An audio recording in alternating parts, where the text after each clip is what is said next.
Hello, everyone. I'm Pamela Marshall at the Wellness Radio TV and at the Wellness Radio TV podcast. Thank you all so much for joining us today. I am very excited that we will have joining us Jane Elliott. She is a woman who is no stranger to the issues of the day that we talk about with racism and race relations and why race is not really a factor or should not be a factor, because Jane has been telling people for years that there's only one race, and that is the human race. We are in the midst of some really, really interesting times for this country. 2020, a year that started out with everyone having great expectations of things going extremely well. And you can rest assured that they are going as well as God intended for them to. Nothing catches God by surprise. As we are seeing, one second.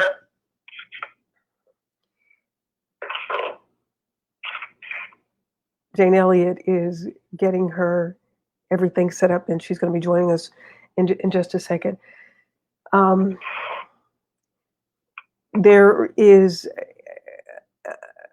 was a shooting again last night. Okay, person. This is going to be on Zoom. Hello. Yes, ma'am.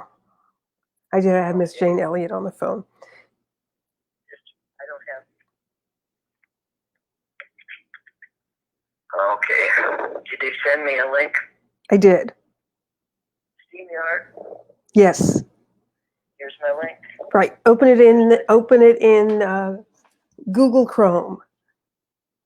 Nothing like live television. I decided that I was going to do this on time. I said I was going to do it at 7. We're doing it at 7.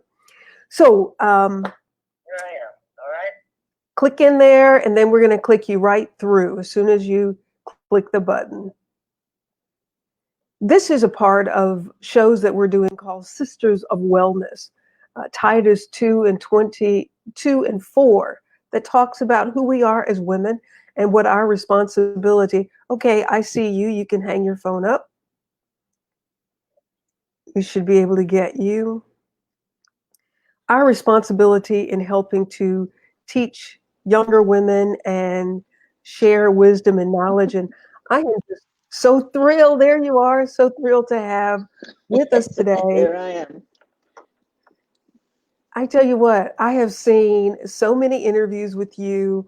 I watched your experiment that you did. And for those of you who may not know, Jane Elliott did the experiment, the brown eyes, blue eyes experiment. Was it the day after Dr. King was killed or a couple days after Dr. King's assassination? The day after, and it wasn't an experiment. We have to stop calling it an experiment. Okay. You do an experiment to learn something from the subjects. I wasn't trying to learn from those children. I was trying to teach them something. And to experiment with someone without their permission or without their knowledge is illegal, and it is unethical. So this wasn't an experiment. But people, and I'm not saying that you did that, but people all over the world have called it an experiment so that we could all disregard it, so that it would sound like something ugly. It wasn't ugly, and it wasn't an experiment. It was an experience and empathy. It was an attempt to educate children to empathy. So for those who don't know, let me just set it up for them. It's the day after Dr. King's assassination. You were teaching your children. You were already and living in Iowa. By the way, I lived in Davenport, Iowa for a few years. Very different from Northeast Iowa. We lived in a teeny tiny town in Northeast Iowa, very different from Davenport, but very like Davenport in several ways.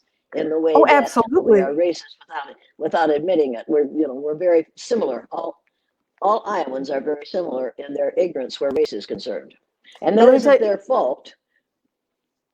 Let me just tell you, I when I saw that then Senator Barack Obama won Iowa after having lived in Iowa for 3 years, When I saw that he won Iowa, I said, you know what?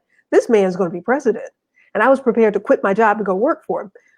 And so you understand why I felt that way, because I went to work for the NBC affiliate there, and I was there for a whole week before I saw anybody black.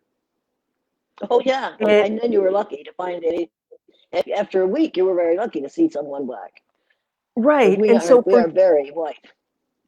And so for you, in a very white part of the country, for you to decide to do the exercise that you did with those children about who's better because of something that they don't have any genetic control over, what made you decide to do that? Desperation. He had been one of our heroes of the month in February, along with Abraham Lincoln, who was our first black president, George Washington, who owned slaves, Daniel Boone, who was famous for taking the Native Americans' land, and Davy Crockett, who died trying to take over Mexican land. And those were our heroes of the month. And I didn't teach the truth about those children. I taught about those people. I taught the accepted story about them, made them heroes. They weren't heroes. In many cases, they were absolutely unheroic. They were not to be admired, but we teach them as though they were to be. And our lesson plan for the next day, since we were in the Indian unit, and those weren't Indians, was just to learn the Sioux Indian prayer that says, "Oh, Great Spirit, keep me from ever judging a man until I've walked a mile in his moccasins." I decided while I was watching people like Walter Cronkite and Dan Rather interview leaders of the black community the night after Martin Luther King Jr. was killed, that if those men were that ignorant and that insensitive, I was going to see to it that my third graders would know more at the end of the next day than those erudite, sophisticated, educated white adult males did. And they did, believe me. I decided I would do what Hitler did. I decided that I would split my class according to on the basis of a physical characteristic over which they had no control. And I decided to split them according to their eye color, because that's one of the ways Hitler decided who went into the gas chamber. And what's scary about this story is I learned that when I was born the same year that Adolf Hitler and Franklin Roosevelt came to power in their respective countries.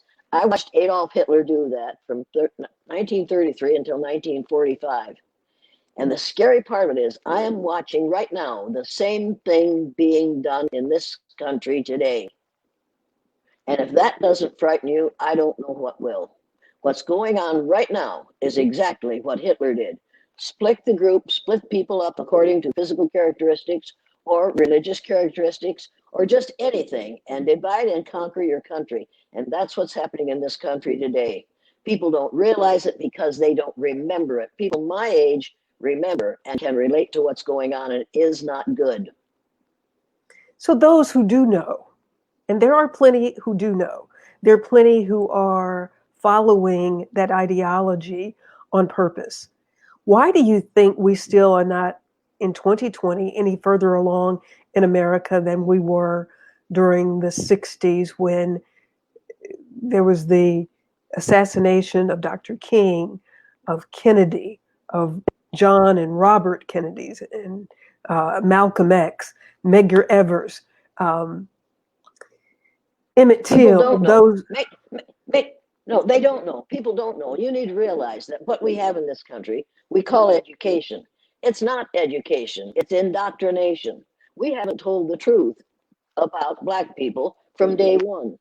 If people who are watching this haven't read the book, Anthony Browder's book, Nile Valley Contributions to Civilization, they'd better get it and read it and find out how fantastic those first modern human beings were that were able to leave the area of the equator and travel without benefit of any modern technology to populate every landmass on the face of the earth.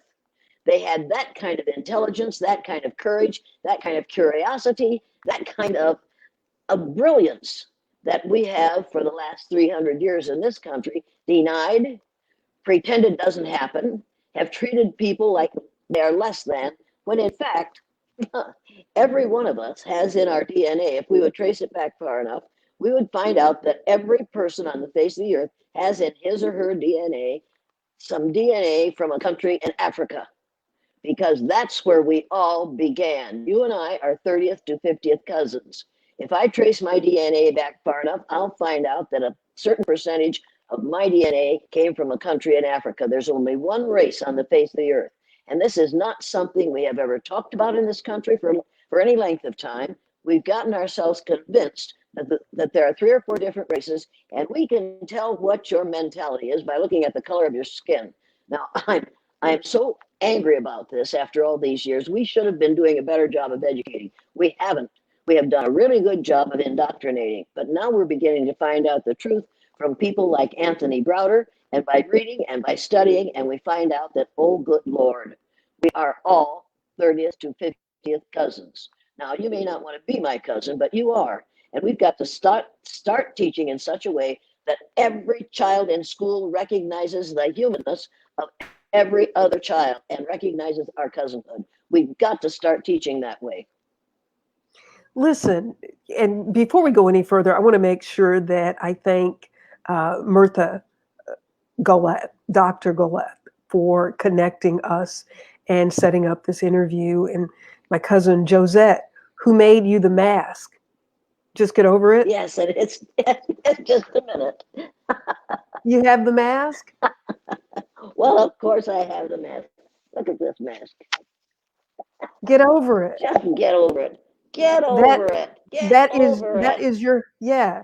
Josette, great job, That's, Josette Golett, who made that for her. And you know, I I'm baffled because I recognize in my limited understanding of physiology that the skin is just the outer protection so that my life force is held in. And the fact that we have allowed the brain to tell us what to think because of skin is amazing to me. And can you just speak to why do you think, hello, Sheila Waters, thank you for joining us. Do you have any idea, as a white woman who's been around in white America for however many years, why is it so difficult for America to just accept people for people? White people in because America. we have been taught not to. Number one, the people weren't called white before the Spanish Inquisition. That came about because of a man named Torquemada wanted to make everybody Catholic, and he was killing people who weren't Catholic, and he killed a whole bunch of Christians before he realized that you can't tell what a person's religion is by looking at them. So he figured he'd have to find another way to decide who deserved to die. So he set upon skin color, because you can tell what color a person is by looking at them. You can't tell what their religion is by looking at them, but you can tell what their color is. And that's when this whole ridiculous business began. You need to realize that white was chosen for the people who are on top, because white is the color of purity and goodness. Black is the color of evil and badness. So those white folks were good. And Torquemada wasn't white either. He was just like everybody else. He was a shade of brown. He was a shade of brown. And so is every other human being on the face of the earth, a shade of brown, because the people from whom we have descended were very, very dark brown, because their bodies were exposed to a lot of sunlight. As they moved farther, and their bodies produced a lot of melanin. So as they moved farther and farther from the equator, their bodies produced less and less melanin, because they were exposed to less and less sunlight. And the only reason I am as light brown as I am, and I'm not in spots, I've got lots of it, is because my people came from, the blacks moved to Ireland, and that's where my recent ancestors were from. But my far back ancestors came to this continent between 10,000 and 20,000 years ago, and they were black. But you see, if you have to find some way to distinguish who will be the ruler and who will not. And if you're willing to kill people and you have the firepower to do it, and since we got gunpowder from the Chinese, who were also a shade of brown, we were willing to use that to make what we wanted to happen. We're still doing it, and we need to put a stop to it. If we had How any idea what we lost, what we have given up by treating people as though they are less than, I think we have no idea what we have done to ourselves and to this world by behaving in that way. When I did the exercise with my third graders, I found out that if you treat a blue-eyed child as if he's ignorant, no matter how brilliant they are, you can turn them into someone who is a failure, because they'll live down to your expectations of them. If you treat brown-eyed children as if they're brilliant, they become brilliant. And I made it happen in half an hour, 45 minutes, 2 hours, one day in a classroom. And the next day, on Monday, I reversed the exercise. And I watched the blue-eyed kids who had been dullards, couldn't learn on Friday, able to do anything on Monday because I had changed my expectations of them. And the brown-eyed children who had been brilliant on Friday were unable to perform academically on Monday. I did that with one day with those children. If you do it with one day based on eye color, think what you can do with a whole group of people if you do it to them for a lifetime. And in my case, there was only one teacher in one classroom. Nobody else was involved in it. And the kids knew it was going to end when they went home at night. In this society, it's the whole society doing it. We have written it into law because lawyers don't know the difference either. And we do it to children pre-birth until after they die, if they are Black.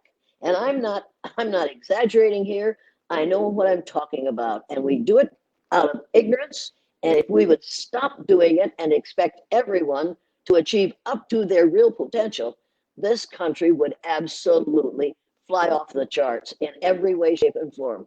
But we have, if you're going to keep people down, in order to keep a man in the gutter, you have to get down in the gutter with him and hold him down. And that's what we've been doing in this country for 300 years where Black people are concerned, and Native Americans. So why do you think it seems that Black people have also bought into that notion in how we see ourselves and see each other? Hey, if you have a teacher who says you can't learn and then doesn't teach you much because she has decided you can't learn, you won't learn. And eventually you'll begin to believe it. And then when you're 16, you'll say to yourself, I've had enough of this crap, and you'll drop out of school. And we'll call you a dropout when in fact you are a forced out. If we make the situation uncomfortable enough for young Black boys, they will drop out because they won't put up with it forever. And they shouldn't have to put up with it at all. I found, oh Lord, in the film The Eye of the Storm, which you will see someday, I hope, the principal gave me my class rule. The third year I did the blue-eyed, brown-eyed exercise. The principal gave me my class rule and said, these kids aren't going to learn to read, pass them on, get them out of here. They'll never graduate from high school. He said, their former teachers have been able to teach them to read, and neither will you. Don't Wait a be minute, upset about Miss Elliott. you're now in a different school because when you first did the test, you were with all white children. So did you get some dumb white children that they said wouldn't learn? No. These are children that teachers were unable to teach. These were 16 dyslexic children. They were 16 dyslexic children. He told me that. And so I went to the office. I looked at the cumulative files. Every one of those kids had high math scores, low reading and spelling scores. And I knew what I was dealing with. So when they came into my room, I said, here's the way it is, kids. I know how to teach you how to read. You have to be taught a special way, and I know how to do it. And you will leave here reading at the 4th grade level. And they did. They came in reading at the 1st grade level, and they left reading at the 4th grade level because I told them I not only expected them to learn, but I also knew how to teach them, and they learned to read. So then their previous teachers said, well, there's a large growth spurt between 2nd and 3rd grade. That's the reason they made that difference. And I thought, okay, if you say so. It was like, we have to find, if a Black person succeeds, then we have to find some excuse for their success. It can't be because they're smart, because they're quick, because they're eager, because you can't keep them down. It's because, well, there's something special went on that year. Yeah, something special went on. I knew how to teach them to read. And if we knew how to treat people of color as well as we treat pale faces, whom I call melanemic, because if you don't have enough iron in your blood, you're anemic. If you don't have enough melanin in your skin, you must be melanemic.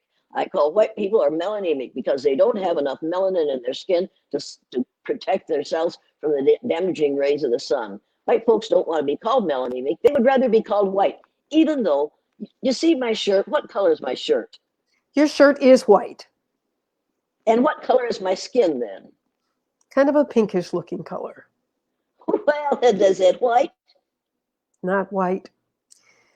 Hell No. There is no such thing as a white person. Unless you are an albino, you don't have white skin. So let's get over this idea of whiteness, and let's get over this idea of blackness. Black is just very, very dark skin. If you think I'm crazy about that, you need to get the National Geographic magazine for April of 2018.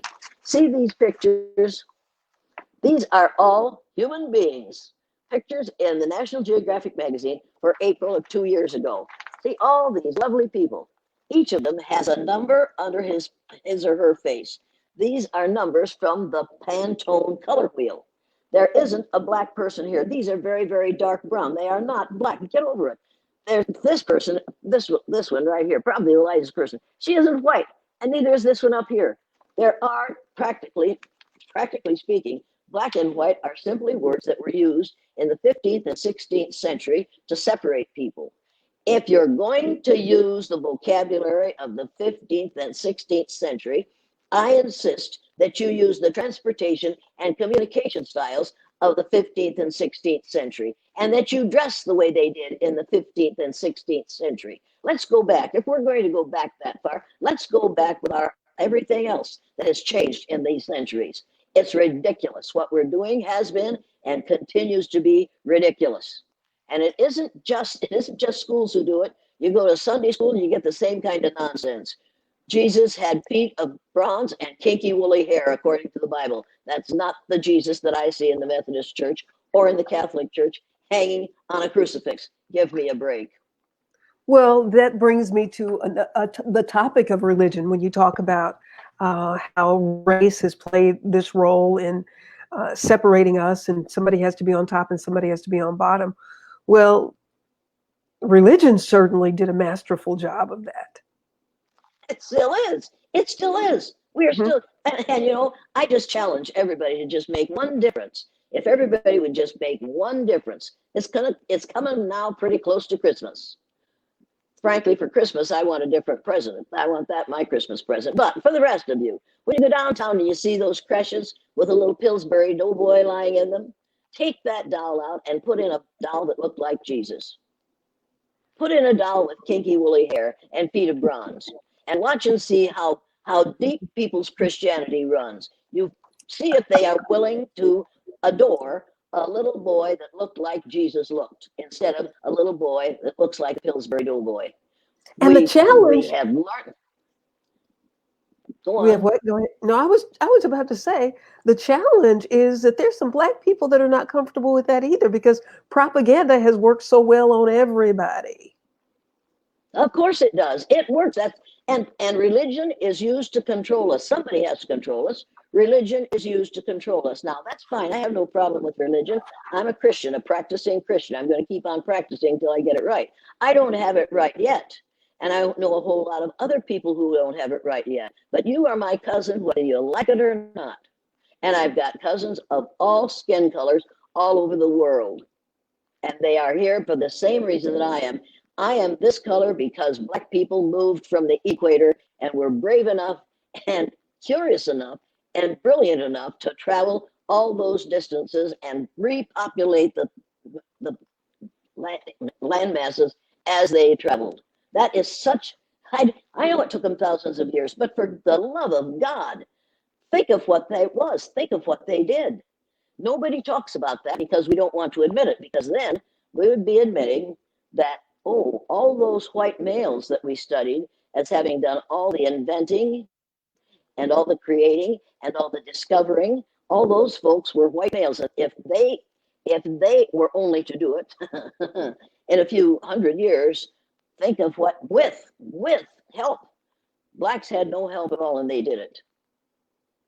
And I want to know how you can possibly continue to devalue people because of the color of their skin when they were here first. Well, you know, the Garden of Eden. You know, You it's want to those talk kinds of about the things.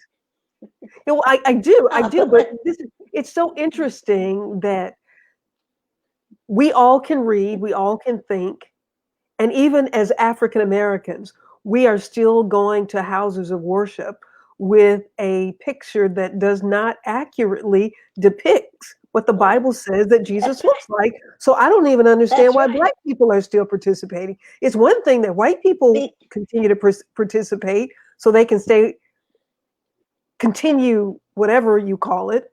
But why are black people still doing it? That's puzzling to me. If you are going to a church and you're because it's walking, how you have been raised. It's how you, go ahead. How you've been raised. and you walk in and you see something that isn't real.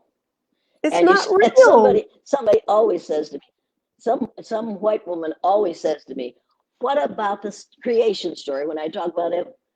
Well, but wait a minute, listen, the creation story is perfectly lovely because it says in the creation story that God picked up a handful of dust, only it was dirt. Dust is a euphemism for dirt because we don't want to say that man was made out of dirt. God picked up a handful of dirt and made a man. Well, in the Garden of Eden, the dirt was made out of rotted palm fronds. He didn't pick it up out on the desert, he picked it up in the Garden of Eden. And it was made out of rotted palm fronds, and when vegetation rots, it becomes very, very dark brown or black. So obviously, the first man that God made in the Garden of Eden was black. He made Eve out of Adam's rib. She was white because all bone tissue is white because it's made of calcium. However, she was made out of the rib of a black man. So the Garden of Eden says that the first man God made was black and the first woman was made out of a black man. As far as I'm concerned, yeah, I like that story. I like the creation story. I think God knew what God was doing. Well, I want to thank all of the people who are joining us in Facebook. um, Beverly in Memphis, Tennessee, Charlene in the Carolinas, Rose from Memphis, Tennessee, a number of other people, forgive me, Joyce Johnson from Milwaukee, Wisconsin. I thank you all for watching and sharing because this is a conversation. I mean, there's nothing like the truth. And as someone said to me, you have to, in order to tell a lie, you have to know the truth. So all of these things that you're talking about, Miss Elliott, that are blatant lies, it's because people know the truth and they're using the lies for the benefit of putting one group of people on top of another group of people, when really it's your relative, it's your cousin.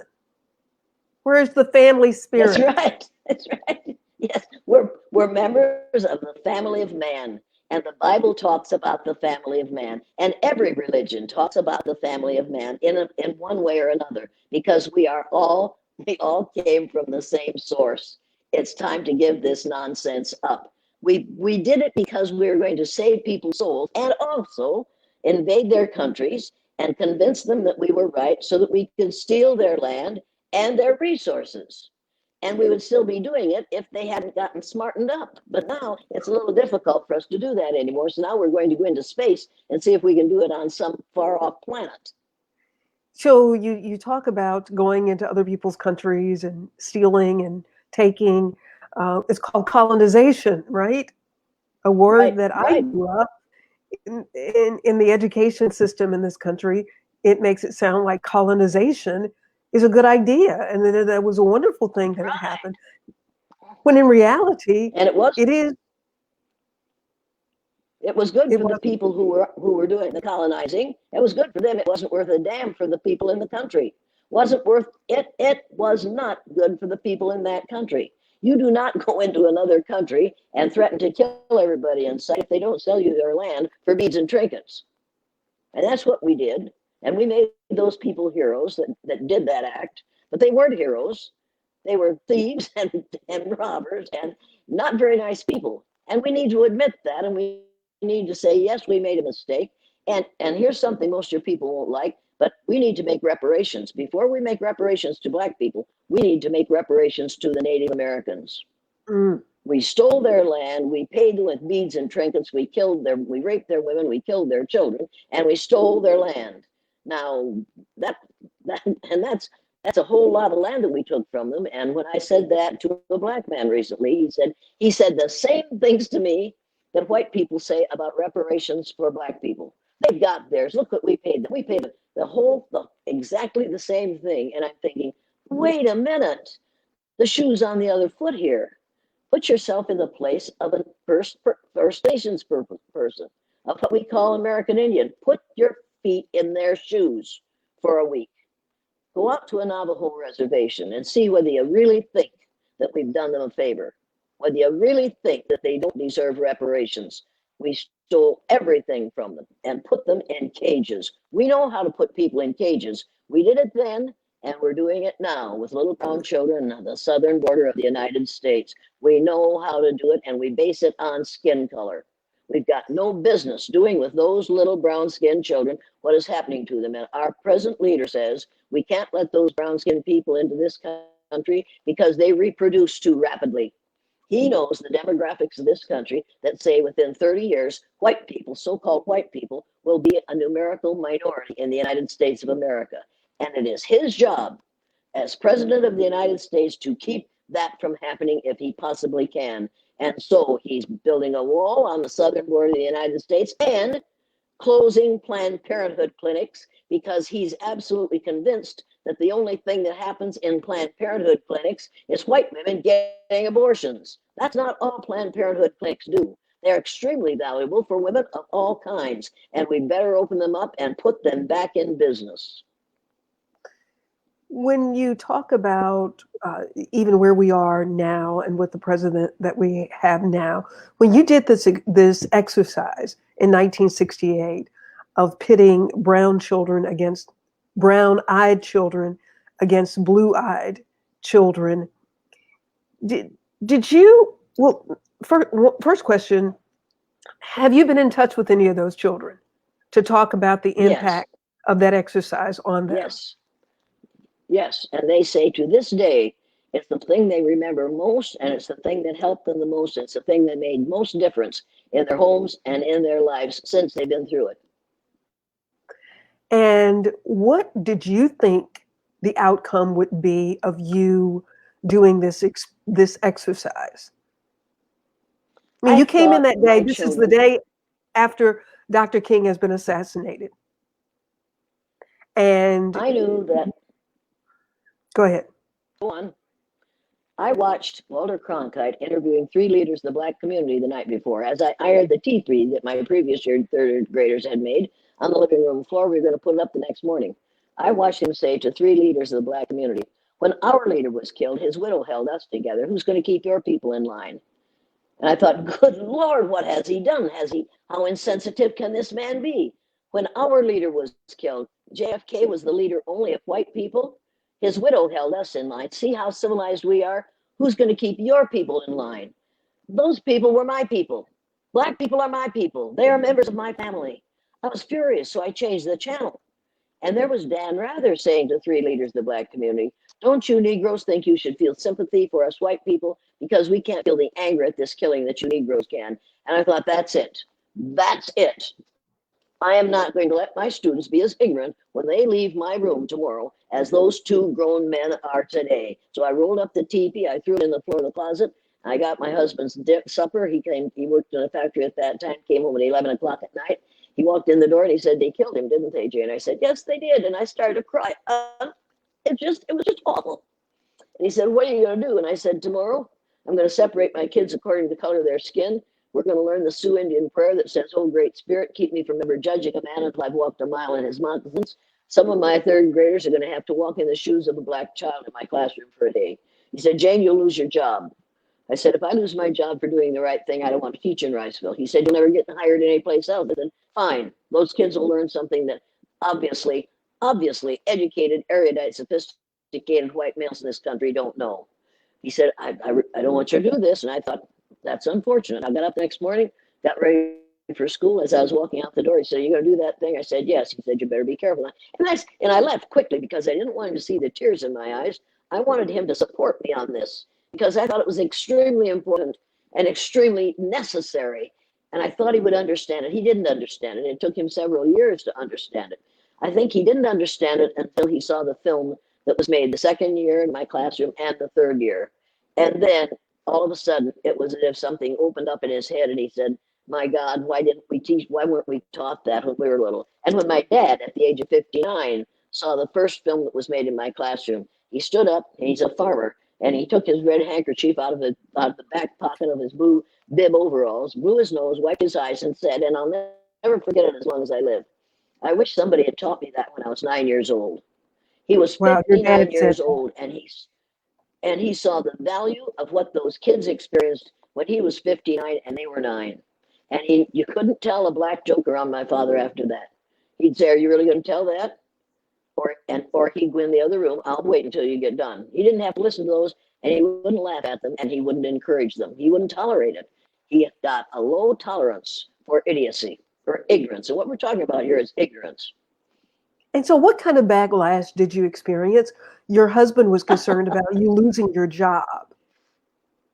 Well, you see, It's I could teach a chair to read if it had a mouth. So they would have kept me there until I was I could still be teaching there if I wanted to, because I really did and do know how to teach kids to read. They didn't want me, they didn't want to lose me. I got a lot of unpleasantness from my peers, from the teacher in the system. Somebody asked me just a couple of weeks ago several times, well, what's it like to be, how do you like this being socially distanced? And I laugh and say, I've been socially distanced for 52 years. Ever since I mm, did the blue-eyed, brown-eyed exercise, nobody wants to be seen talking to the N-word lover. And that's what I've become. And I say, thank you very much. I'd rather be an N-word lover than an N-word hater. Get over it. And what they did to me doesn't bother me, because that was sheer ignorance. What they did to my children bothered me a lot and still does. And I will never forgive them for what they did to my children. Those teachers encouraged their students to abuse, physically and psychologically abuse, my 4 children who went to school in that system. And I'll never forgive really them for that, because, oh yeah, it was your ugly. It your was four very ugly. biological children. Your four Right. My 4 biological biological children. children. Right. 2 sons and 2 daughters were treated with, my kids know how it feels to be black in Riceville, because they were treated the way people of color would have been treated if they were there. It was absolutely unforgivable, and it was at the hands of the teachers, and it was. I'll never forgive that. I don't have to. And one of my oldest son said to me several years ago, you're gonna forgive those people for what they did to us, aren't you? I said, wait, Brian, no. You need to realize, Elie Wiesel said, the Jews have a saying, you have the right to forgive others for what they do to you. You don't have the right to forgive them for what they do to others. Only those others have that right. I don't have the right to forgive those teachers for what they did to you, Brian. You have the right to forgive them, but I'm not telling you to forgive them, because you don't have to. You don't have to forgive them. They did it. They did it with malicious intent. They intended to destroy me. And in fact, I think 3 years after I'd done the exercise, the elementary principal's wife, who taught at the high school level, stopped me at a teachers meeting in the elementary school and said, Jane, you got to get your kids out of this school. I said, why? She said, these teachers are trying to destroy your children. She said they're working at it. So we moved, absolutely. And my parents lived there. My kids loved my grandfather, but I wasn't going to put my kids through that. So we moved 17 miles away, and I drove back and forth every day from then until 1985. Wow. How are your children doing today as they watch their mother continue this message that there's only one race, and that's the human race? I think, well, my oldest son died 2 years ago, and I become a soup sandwich when I talk about that. But he succeeded in spite of them, and my oldest daughter finished college and succeeded in spite of them. And Mary Jean and Mark are both happy, well-adjusted, doing their own thing, have friends of all different colors. One of my grandsons is married to a black woman, and she's absolutely brilliant. And she wouldn't have to be brilliant, but she's black and she's absolutely brilliant. My granddaughter adopted a child because she has MS, or they thought she did. And so she adopted a child, and he's part Hispanic. He's absolutely the most beautiful thing in my life. He's the most gorgeous child I've ever seen. And he's just, he's all over everywhere. He is just adorable. And my daughter Sarah married a Saudi Arabian, so we have 2 children, 2 grandchildren who are half Saudi Arabian, half Anglo-American. I'm going to have an international family, and I'm absolutely delighted. So when you see what your children have gone through just because people thought you liked Black people, have there been times that you thought about what African American mothers go through, what we continue to go through, knowing and seeing what continues to happen in the streets of America as it relates What used to to happen, no, what what used to happen, continues, no, what what continues. can, and it doesn't only continue on the street, it continues in the classroom. Yeah, it does. It continues in, yes, it continues at the lake. It continues in the swimming pool. It continues in the park. It continues wherever you have ignorant palefaces who have been indoctrinated with the myth of white superiority. And it is a lie. In the first place, there's no such thing as a white person. In the second place, you cannot claim superiority if you treat other people in ways that are absolutely unacceptable and immoral. What we have done with people of color in this country is immoral. I don't care what your religion is. If you think that you are superior because of a lack of a chemical in your skin, you have a severe problem. And it isn't as if you were born that way. Nobody's born a bigot. It is because you have been taught that way. In the last song in the play, South Pacific says, you have to be taught to be afraid of people whose eyes are differently made, of people whose skins have a different shade. You have to be carefully taught. You have to be taught before it's too late, before you are 6 or 7 or 8, to hate all the people your relatives hate. You have to be carefully taught. Now, I was taught the same thing that everybody else was. But my husband and I lived in Waterloo, Iowa, and he ran a store for National Tea Company in the North End, and that's the black section. We learned that all the ugly things that we had heard about black people were flat out wrong. They're still teaching those same things in children's homes and in schools and all over the United States of America today, and it has to stop. Because here's the main problem now. White people, melanemic people, are scared to death. They know the demographics. They know that in 30 years they will be a numerical minority. And I did a program for Houston University, I believe, a couple of years ago. And I was on stage with Angela Davis. And Angela Davis did her thing, and the woman is brilliant. And then the person said to me, Mrs. Elliott, is there something you'd like to say to this audience? I said, yeah. Well, every person in this room,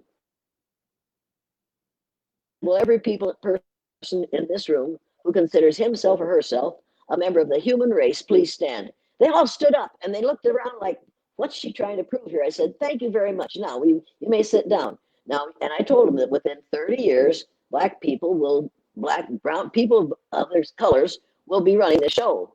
And there was a woman in the front row, about third row, and white woman, and she said, well, if those people get power, and I knew who she was talking about, if those people get power, aren't they going to want to get even with us? I said, that's your main fear, isn't it? You're afraid they're going to want to get even with you. Are you still hearing me? I can still hear you, yes. Have you lost me? Have I lost No, you? no. I can still hear you. I can still hear you. You're good. I can hear you. Oh my. I don't know. She obviously was having a bad connection. I do hope that she will reconnect with us. Such a powerful conversation with Jane Elliott. No. There you go. Yeah, You're okay. back. Okay. So the All woman right. in the front row, I could hear you. I could still hear you. Okay. All right. So I said, all right, well, let's see if you're right about that, if they want to get even. So I said, now, will every person in this room who considers himself or herself a member of the black race and who wants to get even with all white people, please stand. 3 young black males stood, and half the audience was black, and the rest of them just looked at him like, are you crazy? And I said, see, they don't want to get even with all of us. Now you feel better? She said, well, yeah. I said, does that help you? Yeah. I said, now let's be honest about this. Well, every black person in this room who wants to get even with 1 or 2 white people, please stand. They all leaped to their feet, cheering and laughing and high-fiving one another and absolutely delighted. And I looked down at her and I said, see, they don't want to get even with all of us, but every one of them wants to get even with 1 or 2 of us now. In the future, the way you need to behave, if you want to be treated fairly in the future, you behave in such a way that you aren't the one of the 1 or 2 they want to get even with. Does that make sense to you? And she went, uh-huh. And the black kids are cheering and laughing. And yeah, that makes sense to them. See, that makes sense to me. I don't treat people the way I want to be treated. I don't believe in the golden rule. I believe in the platinum rule. The platinum rule says, do unto others as others would have you do unto them. I know that not every tall, black, male, female, anyone wants to be treated, young person wants to be treated the way I want to be treated. I have to treat them the way they want to be treated. And in order to find out how they want to be treated, I have to study, I have to read, I have to learn, and as a last resort, I have to ask them. And when they answer me, I have to listen.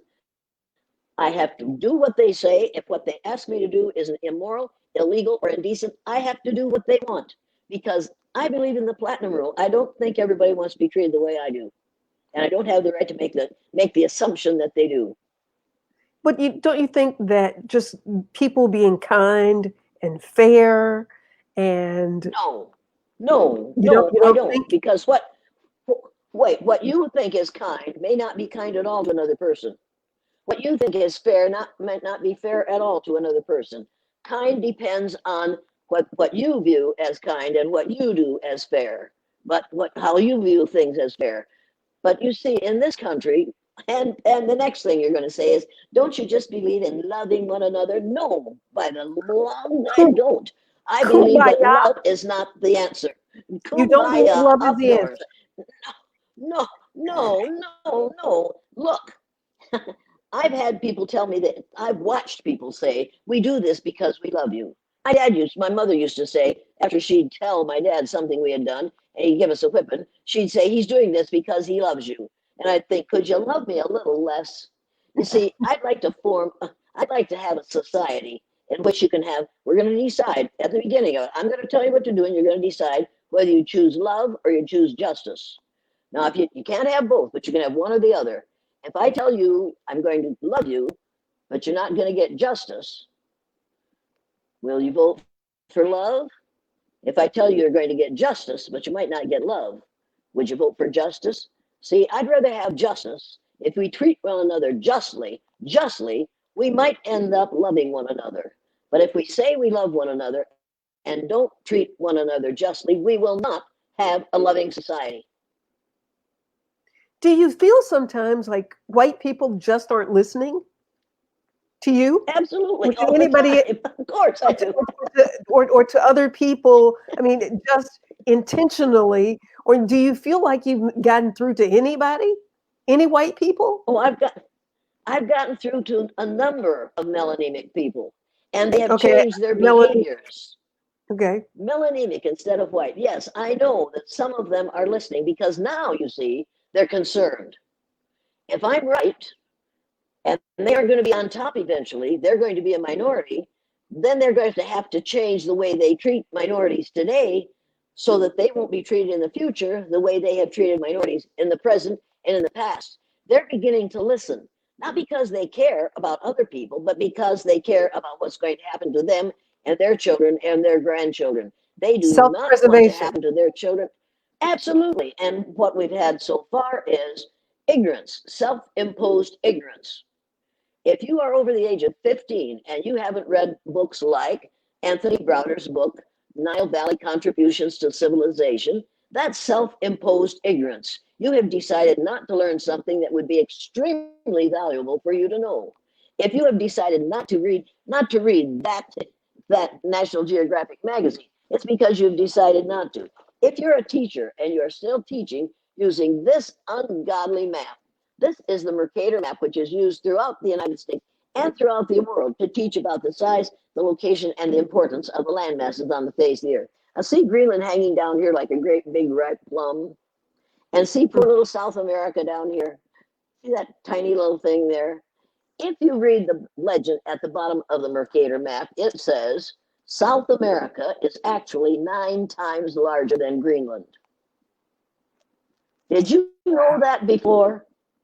Wow, of course you didn't. You don't know that because you never took a look at it and said, "Oh my God, there's something wrong here." I know Greenland isn't that big. That's the reason Donald Trump thought he'd want to buy it because he thought it was this big. It isn't that big. You need to see a realistic depiction of the land masses on the face of the earth, and I doubt that you have because we don't. This is not something we teach in schools because we don't know any better. This is the Peters projection map. Look at Hmm. whoopsie. Look at Greenland on this map. Look at poor little Greenland up here, and look at South America, Wow. and look at the size of Africa on this map. Africa is 14 times the size of Greenland. Wow. Now, do you think is that an important fact for you? Absolutely. Absolutely, it is. Why isn't this map in every school, every classroom, in every school in the United States of America? And I'll tell you why it isn't, because we don't want to give up our idea of white superiority. The white countries on the Mercator map are huge. compared to the black countries. Look at this. Look at the difference. Look at these huge. Look at the size of Canada on this map. My God, it stretches from hell to breakfast. Look at Canada on a properly constructed map. Not so big, is it? Not so big at all. See, this is one of the ways we teach racism in the schools in this country. And when you watch the news tonight or tomorrow night or whenever, there will be a map, a world map behind the person who's reading the news. And it will be the Mercator projection map. And every one of those people reading that news has been to college and probably has several degrees, and they know better than to do what they're doing, and they keep on doing it because it's the way they hold their viewers. They hold their audience by continuing to tell the lie. It's time to put a stop to it. Well, it is our goal to help educate people, those who are watching and listening to the programs that we do. The lies, I have a show on Thursday night called the Timbuktu Report with Dr. Rick Stevenson, where we talk about the origin, the science, the religion of racism and the history of racism, and the fact that the richest man in the world came from Timbuktu, was a king from Timbuktu. But you see, the history of racism isn't that old. It's only about between 500 and 600 years that people have been separated on the basis of the color of their skin. Before that, it was cultural, it was national, it was gender, it was age, it was a lot of things, but it wasn't skin color. Right. That happened during the Spanish Inquisition. So, well, just to we show better people talk about the wonderful things. How powerful the continent of Africa was before it was invaded by the Europeans, who decided to split it up, right, and rape it for all that they could get from the natural, from the gold and rubber and everything that they got from Africa. We are at 2020, Miss Jane Elliott and my sister Sharon Benjamin, who is a teacher, has joined us and had 3 brilliant sons, but talked about how she had to fight for her sons in the classroom in New Jersey because of the things that you talked about, how they just automatically assume that these African-American male children were less than. What are your thoughts on what happened with the African-American community after integration? What was good about integration and what was bad about integration for the African-American community? Well, unfortunately, what happened after integration is the teachers that were hired, for the most part, were white. And you can integrate a building until hell freezes over. And if you haven't integrated the minds and thoughts and hearts of the people who are the educators, you aren't going to have an integrated classroom. You're going to have people of different colors being treated differently by those teachers. Any teacher who stands up in front of a group of students, and I've seen it and I've heard it, and they're so proud of themselves, and says, and it's usually white people who do it, stand up and say, when I see people, I don't see people as black or brown or red or yellow. I just see people as people. And eventually, some brave young black male is going to say, do you see, white fool? And he's going to get kicked out of the room and maybe out of school because he dared to question the idiocy, the ignorance of the person who says that. I watched a young woman on heels about this high. She was a skinny little witch. Diddle means walking short straight steps, up to Linda Guillory. And she said to Linda Guillory, who is black, and I know it, and she hired me. And she said, Linda, when I see you, I don't see you black. And I thought, there's going to be bloodshed here. I backed up. I had to wear that suit the next day. And Linda Guillory looked down at her and said, I think you have a severe eye problem. Let's make an appointment with the optometrist so that you can get your eyes fixed. That woman got away from her even faster than she had come up. And I'll bet she'll never say that to another black person as long as she lives. What right does some fool have, or the woman, the adult white woman in a college in Texas, stood up in the middle of the room and said to me, I just look for the person's heart. I said, if you can see my heart from where you're standing, you should go down to the local hospital, and volunteer to be their x-ray machine. You can save them a lot of money. She said, you don't understand. I said, I understand exactly what you said. What you said is, you can't respond properly or relate to someone whose skin is a different color from yours. So you just have to pretend you look at their heart. Let me tell you about their heart. I used to dress 100 chickens in a day with my mother. I know what a heart looks like, and it ain't white. You need to realize that's one of the most colorful uh, organs in your body. And she was just, and she left. She was absolutely free. She left. She didn't have to take that. She should not have stood in that group of people, at least a third of whom were black, and said in front of them, I have the power in order to make me comfortable to ignore the largest organ on your body inch by inch. I can pretend that isn't there. Now that's some kind of a trick, isn't it? You've Hmm. got to have a mental problem to have to do that. I was furious. She was angrier than I was. She left. Mhm. She could Mhm. leave. She she she did something that young black boys and girls can't do. They don't have the power to do. They can't just walk out when they hear some racist remark made. They have to stay if they want to complete the school year and want to get a diploma. They have to stay and listen to it. They aren't even allowed to walk out. They aren't even allowed to go down to the principal and say, "Here's what this fool just said." Because the principal will say, "You have to listen to your teacher. She knows how to teach." No, she is a teacher. She is an educator. There's a big difference between being a teacher and being an educator. I'm an educator. The word educator comes from the root ductus, which means lead, the prefix e, which means out, the suffix ate, which means the act of, and the suffix or, which means one who does. An educator is one who is engaged in the act of leading people out of ignorance. And you can't do that if you're still teaching that Columbus discovered America. You cannot discover a place where people are already living. They discovered it before you got there. You see, the kind of education that we have in this country is the same kind that they have in Russia or Ecuador or every place else. You teach for the betterment of the country, even though what you're teaching is being taught to children who are going to travel widely now. It used to be all right because kids weren't going to travel. They weren't going to leave the United States. But now they're going to Mexico. They're going to dozens of places while they're in school as part of field trips now. They're going to see the world. They have to see the world in something other than the lying ways that we have taught them to see it. They've got to see the goodness in every color. You cannot teach that color equals negative. You've got to stop that. Well, our guest tonight is Jane Elliott, the woman who became famous for an exercise that she did with her third graders, white children, in 1968. How did the media get a hold of this? Because there was how did they find out you were doing this? The first time I did the exercise, after it was over, we did the exercise on Friday with the blue-eyed kids on the bottom, on Monday with the brown-eyed kids on the bottom, and then before we discussed it at all, each child had to write a 4-paragraph composition telling who Martin Luther King Jr. was, how the child felt on Friday, how the child felt on Monday, and what discrimination is. After they had finished that, we got in a circle and we did the magic circle thing. And that was interesting too. I showed those essays to my mother because she had told me when I told her what was happening the first day. She said, "You better be careful, Jane. You don't want to end up where Aunt Eunice did." I said, "Where did Aunt Eunice end up?" In a mental institution, because what I described happening in my classroom sounded insane. It sounded insane. It sounded like that couldn't possibly be happening.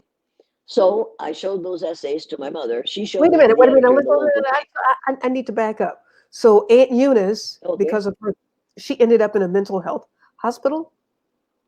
mental institution, yes. And what I was saying sounded like Aunt Eunice, sounded crazy, sounded like this couldn't have happened, Jane. You must have been making this up. You better not talk about this to anybody. And later, after my father died, many years later, she kicked me out of the family because I had embarrassed the whole town. I had ruined their reputation in Riceville. And I thought, well, there's only 1,000 people. How much damage could I do? But she was furious at me because I had done something. In effect, I kicked the crucifix, and I was never forgiven for that by her. And I Your understand that. mother, I understand. Oh yeah, yeah, your yeah. mother, you My embarrassed mother. the family. My I'm yes, just you've trying to make embarrassed the sure I heard you. family. You embarrassed the family Yeah, because you were talking about people being treated fairly. yeah. Well, if I was talking about Black people treating being treated. little white, treating little white children the way we treat black and brown and yellow and red, and most of those, the only people, color groups that really exist are shades of brown. But she didn't know that then, and she didn't know it till the day she died. But you need to realize that for her, it was important that you not rock the boat. Mm.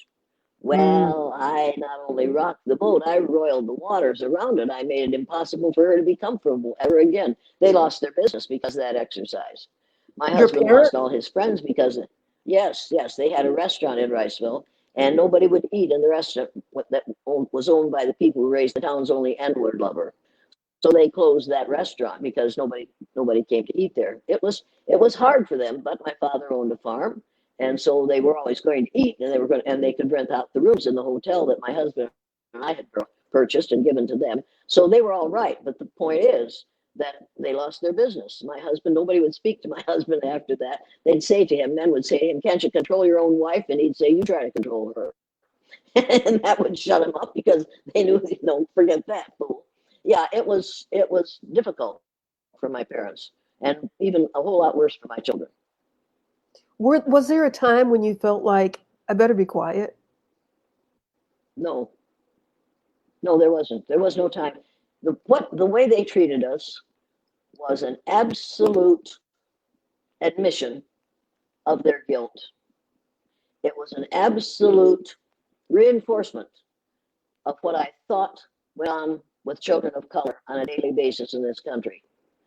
And I knew that my students knew more about how to be human beings after that exercise than they did before it.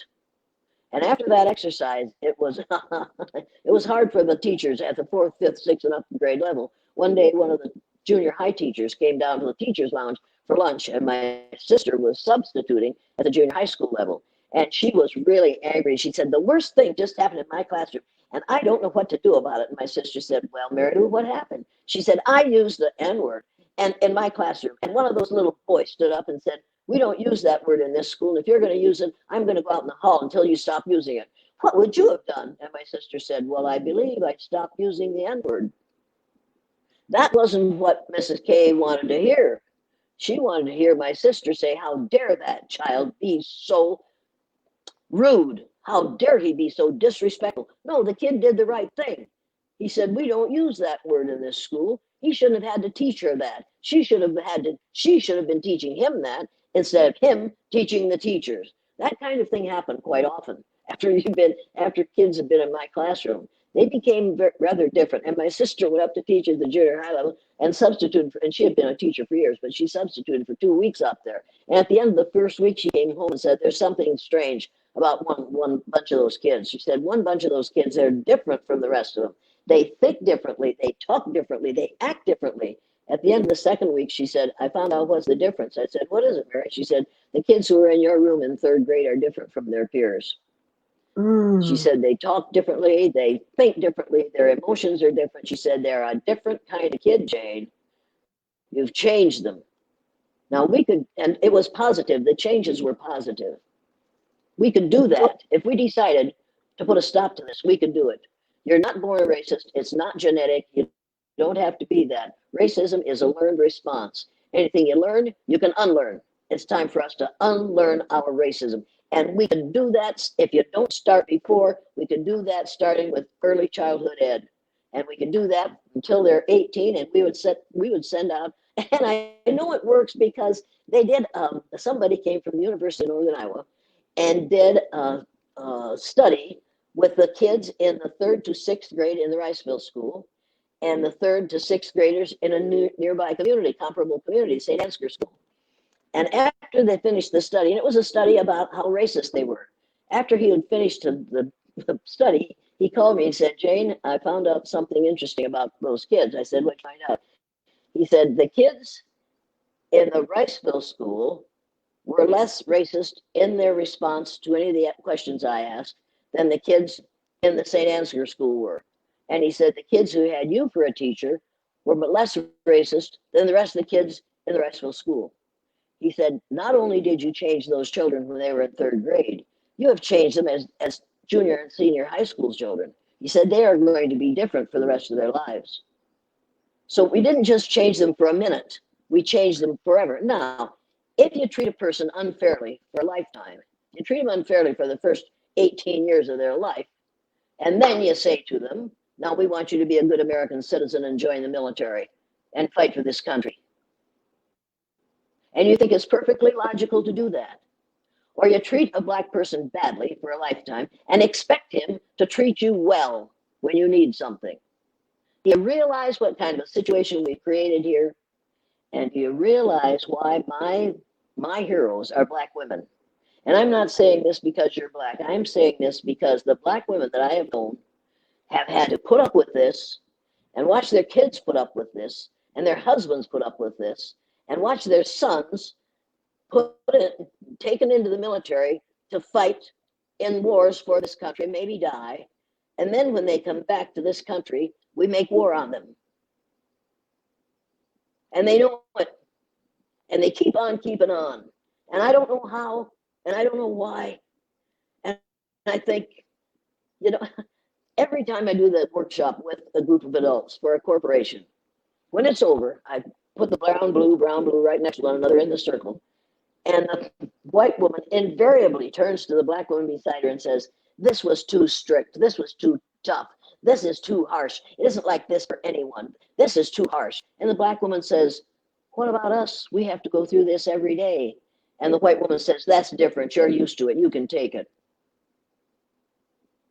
I hear that every time I do the exercise. And when the first film that was made in my classroom was made by the Canadian Broadcasting Corporation, the second year I did the exercise, they took that film to Canada, edited it down to half an hour, called me the next day and said, we've got to get up here. We've got an angry populace. They want to know what was the devil you were doing with those poor little kids. So I went to Canada. I went to Toronto. My luggage went to New York. I went out and sat down on this little kidney bean-shaped dais in front of about 200 angry Canadians. And the person introduced me, said, now, are there any questions? And the first person who stood up was an older white woman, not older, she's probably 35, 40 years old at the time. She said, Mrs. Elliott, don't you think you could psychologically damage a child by using that with him? Don't you think that could traumatize a child? I said, yes, I do. And if you feel that way about those poor little white children in Riceville, Iowa, you must be absolutely infuriated by what happens to children of color in your country and mine every day. And she said, that's different. They're used to it. They can take it. Nobody argued with her. Nobody argued with her. Those white people should have said, how ignorant can you be, fool? Do you realize what you just said? You have just said that black people are stronger than white people and are expected to be more humane than we are. And they're expected to take it. And in reality, we have to be stronger. We have to be more compassionate, because not only have we watched it happen to us, our children, and our community, but we are now watching a man at 1600 Pennsylvania Avenue acting a pure D fool. And if Barack Obama had done a tenth of what this man has done and continues to do, he had to denounce his pastor for something his pastor said. And we elected a man who said, I grab women by their, and said the word. We elected him as president of the United States of America. And President Barack Obama had to denounce his pastor for saying something. Yet we as African Americans are watching Donald Trump and white people support things that they know that anybody, I mean, it is just so blatant. I mean, my stomach is getting knots in it just listening, and then thinking about, I have 7 brothers, I have a son, a grandson, and I have plenty of other African American men and women in my life, and thinking about,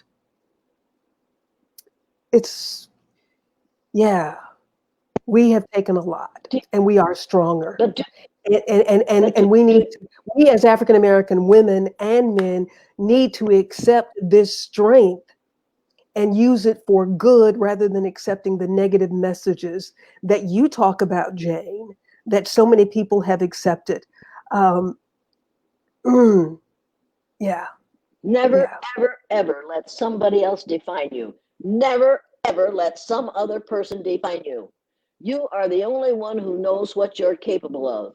And you know what black people are capable of, because we have a history to prove it. So Yeah. the kids, young black males and females, have to be told, do not let some other fool who is melanemic define you and abuse you and refuse you because of their ignorance about skin color. Skin color is not the problem. Ignorance is the problem. You can't change the color of your skin, but you can change the level of the ignorance in the population of the United States. And you do that with education. You don't do it with teaching, and you don't do it with counseling. You do it with education, with bringing people out of ignorance. And in order to do that, we're going to have to change the curriculum in every school in the United States of America. And we're going to have to start telling real history instead of telling these lies. There's a And book you called The Myth of Race, written by Robert Sussman. Robert Sussman. Anyway, his first name is Robert, his last name is Sussman. Robert Wald Sussman.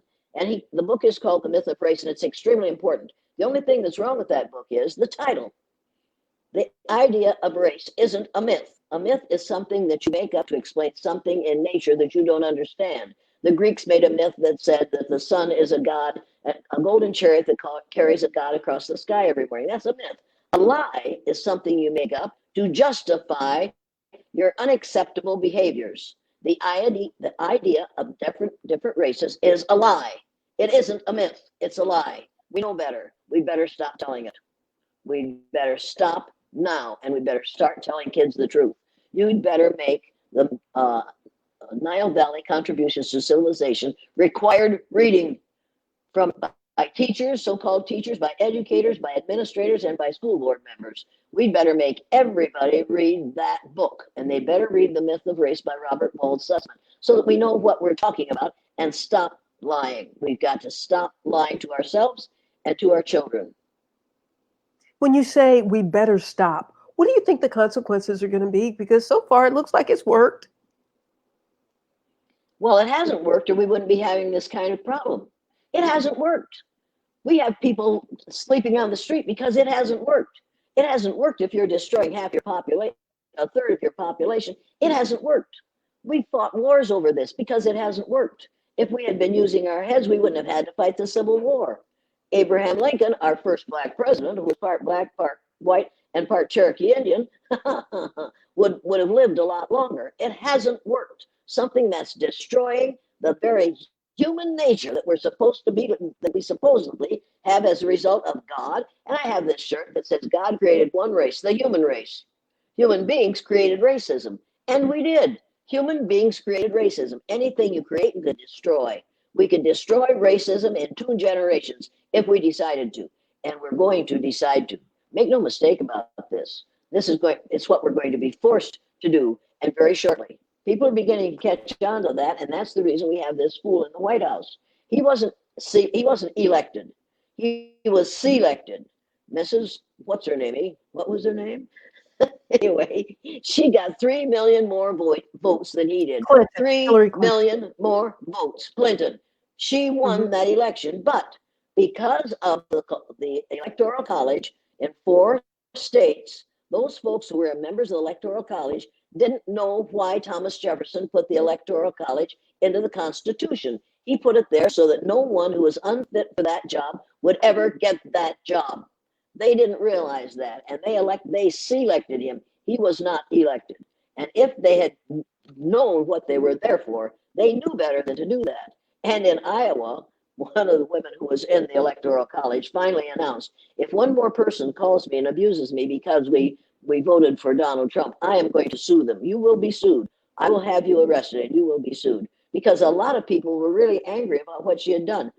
We selected someone that only 30% of the population of the United States thought had a grain of sense, and they were all wrong. He doesn't have a lick of sense. He doesn't have a grain of sense. And tonight is the opening of the convention that will officially nominate him as their candidate for president again. What is your message in the time that we have left? I could sit and talk to you all night. As a matter of fact, why don't you come to dinner? Yeah, okay, I'll bring the potato salad. People, turn off the television. Turn off the television. Don't watch this mess, because all you're going to get is a whole lot of propaganda that is going to come out of the mouths of people who are scared to death. They're afraid of the future. They're afraid of what they have created. They are afraid of what is going to happen to them if people of color get power. They don't realize that what is going to happen to them is not what they expect.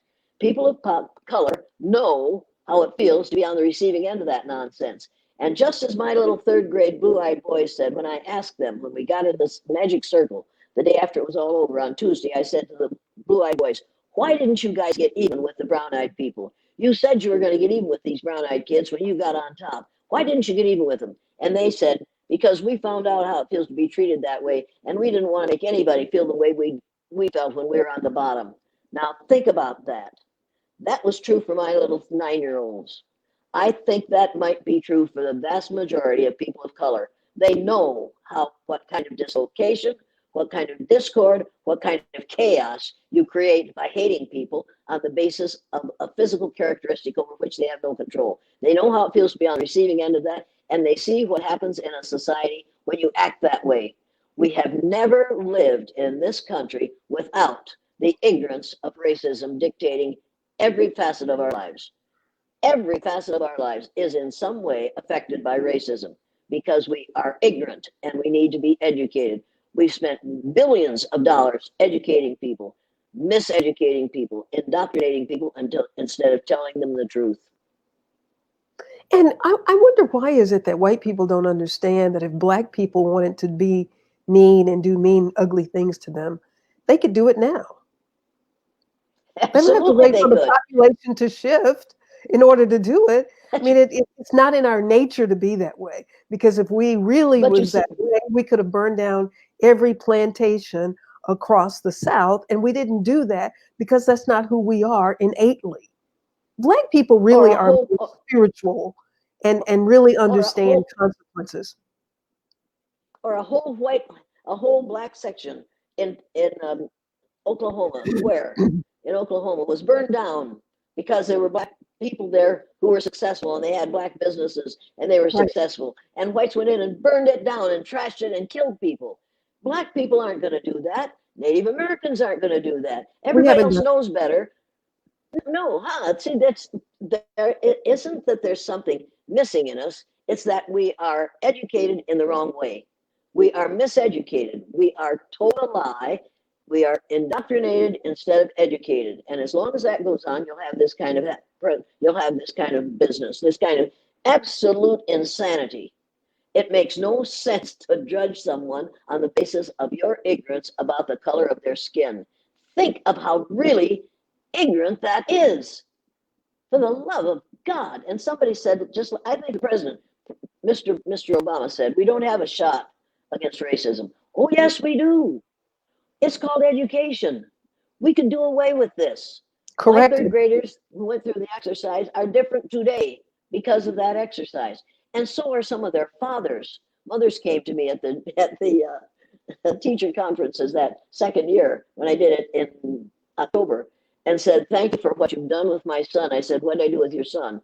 We hated to see him get off the bus. He was so mean to his little sister. And ever since you did that exercise, he's nice to his little sister. And we're glad to see him get off the bus. I'm telling you, you can change children by the way you treat them. And I know we have tried to change black children by the way we treat them. We've tried to keep them down. You can't keep them down because I will rise, and they have risen, and they continue to rise. And that says to me that we've lied long enough now. We've lied long enough, and I do just strongly encourage everybody that's watching to please share this video, use it as a discussion tool. Um, Ms. Jane Elliott, I cannot thank you enough for taking the time to speak with us this evening. But more importantly, I can't thank you enough for what you have done over the past 20, 30 years, in 52. 52 years, public education for me. Yeah, yeah. 52. I don't like to think that I'm that old. I was in the second grade. I was in the second grade when the king was killed. So I don't like to think that it's Well, been, that's what it is. I have a mental block about how long ago that was. well, I was 36. How do you like that? Well, God bless you for you look great. And Consider it. speaking of that, what is it that you're doing to help make sure that what you started does not go to the grave with you? Oh, I How do we think keep this conversation going? How do we keep people thinking and pressing forward? Because there are people who want to do better. There are white people who haven't heard what you're talking about. There are black people who haven't heard what you're talking about. Well, I think if I wrote a book. It's called The Color in My Pocket. It is a brilliant book, but it describes what happens when you do the exercise. There's another book written about it, which is called, doesn't matter. Let me see. I should know because somebody wrote a book about what I do.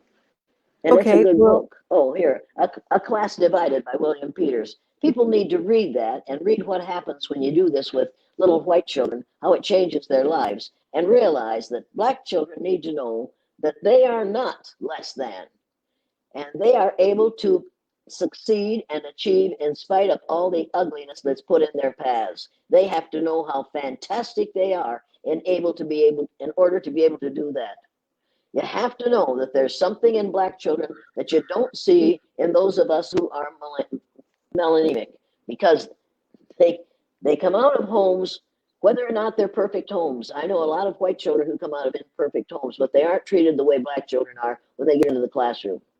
I want teachers, educators to become educated. I want every teacher to be re-educated. And if you think it's just teachers, you need to read this book, The Color of Law.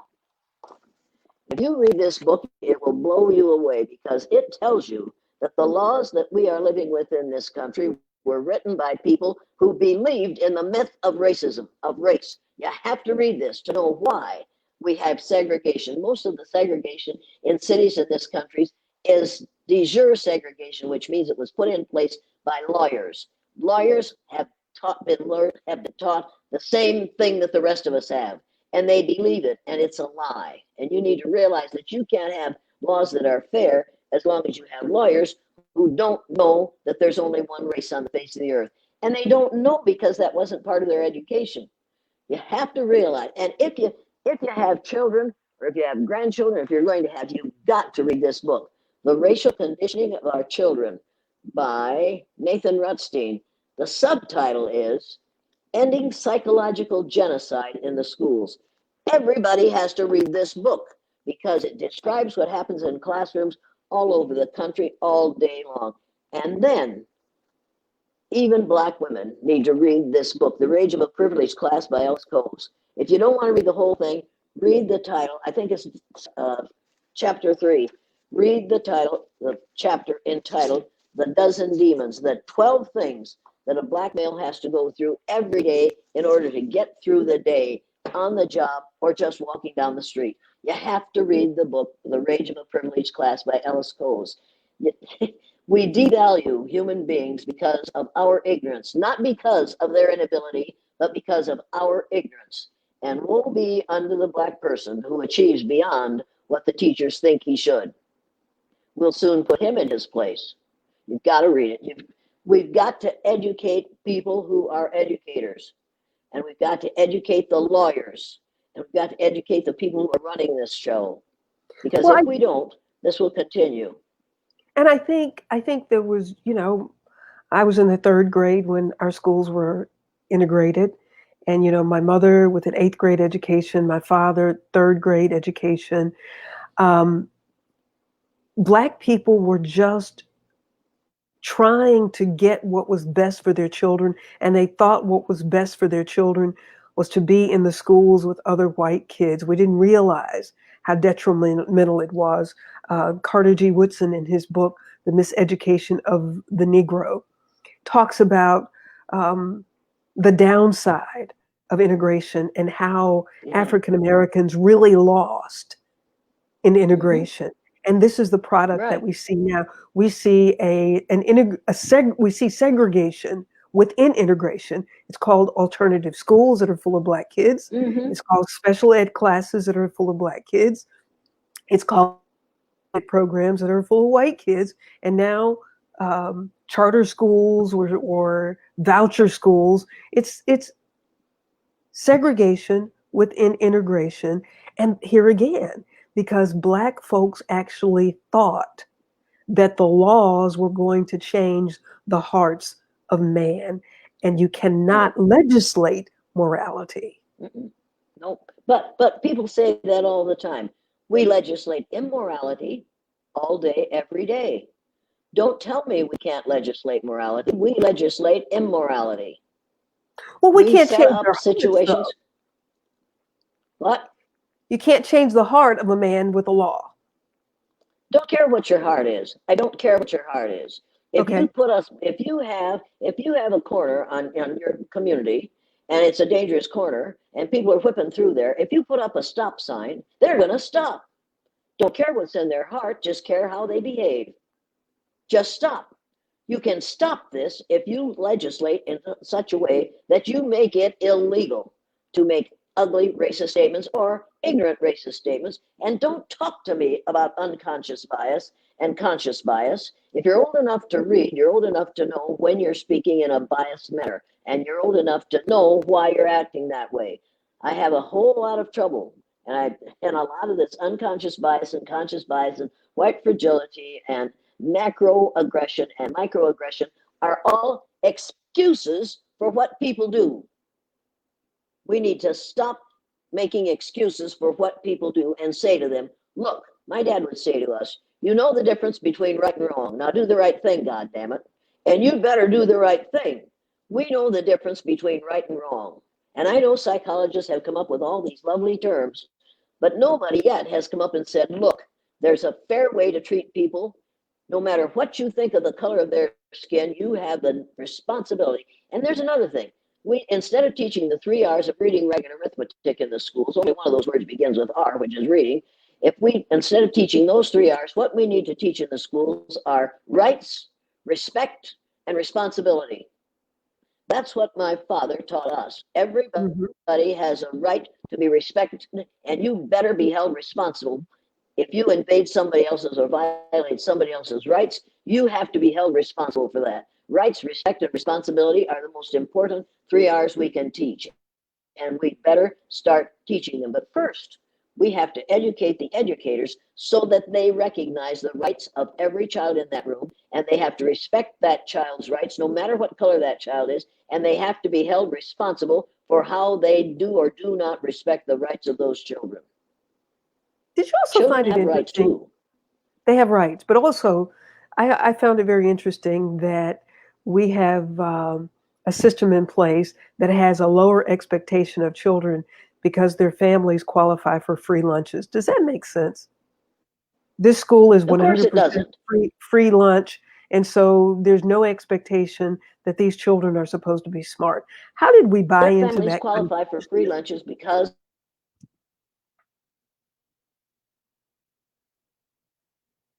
Oops, you just froze up.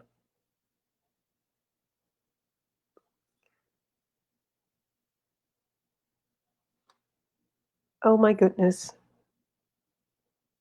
Technology is great when it's working.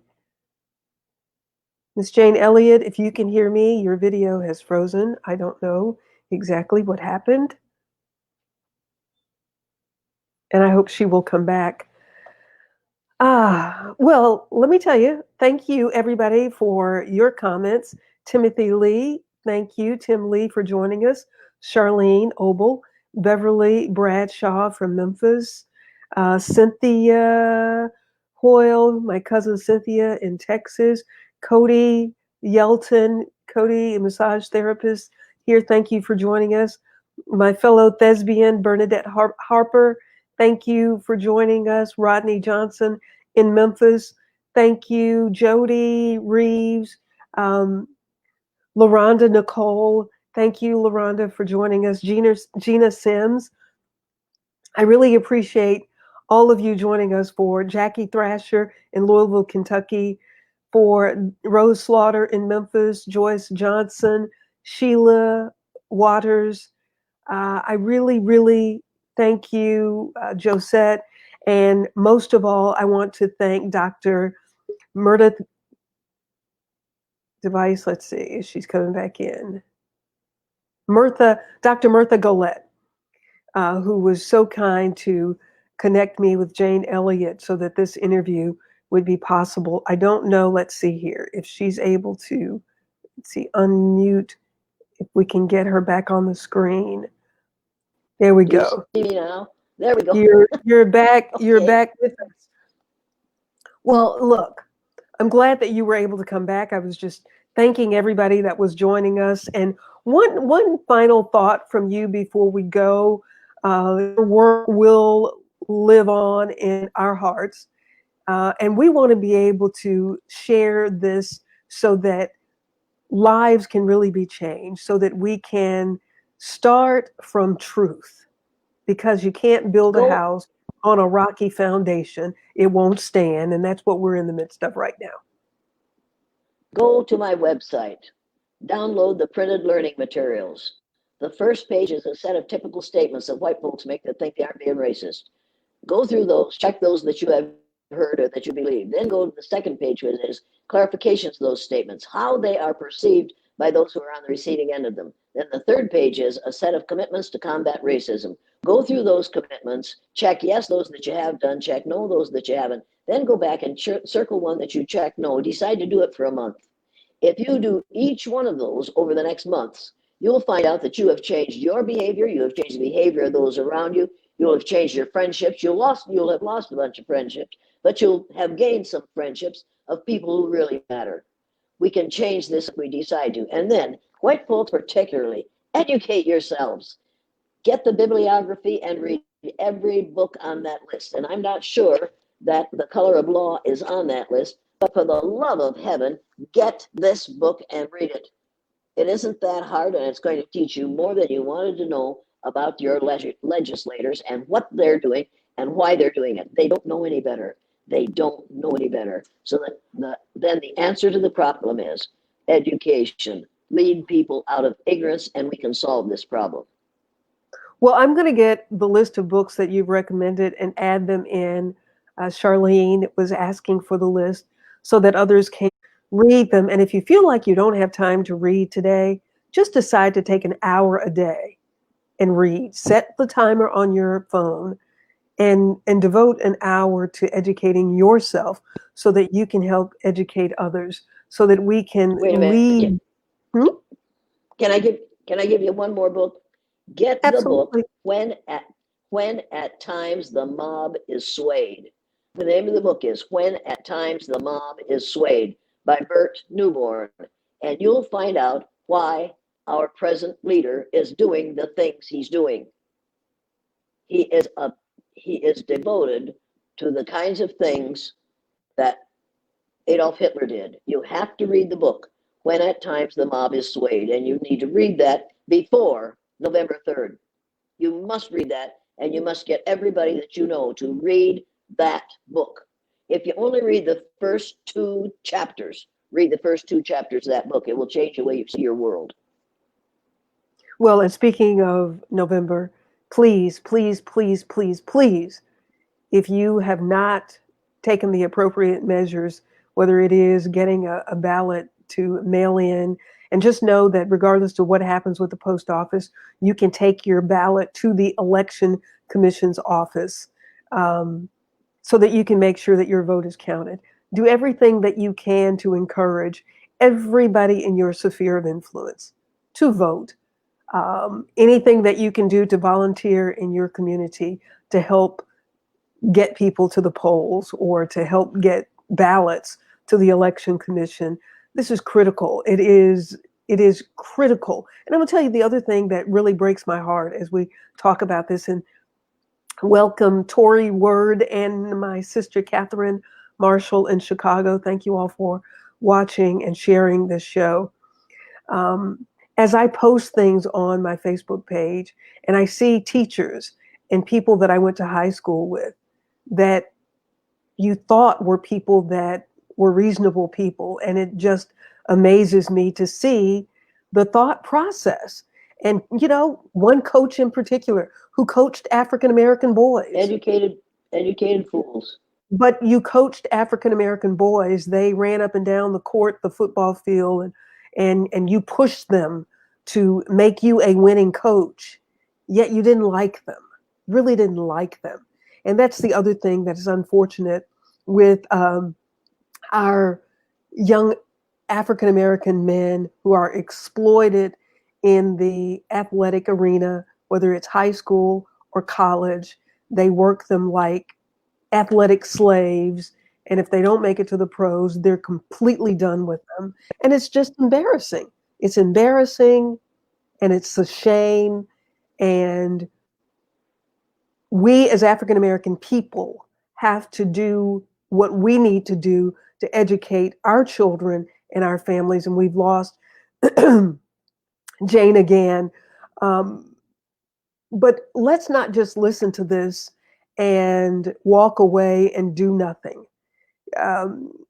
Get the books and recognize that we are responsible for our education. We are responsible. Now I know that integration didn't work, because if it did work, then we would not have more African Americans in prison today than what was some statistic about the number of African Americans in prison and the number of Black people who were slaves. It is unfathomable that we are still on this path in 2020 in the United States of America. Again, I don't know if Jane Elliott would be able to return with us, but we have been talking for an hour and a half, and what a wonderful conversation we have had with her. Wear your mask.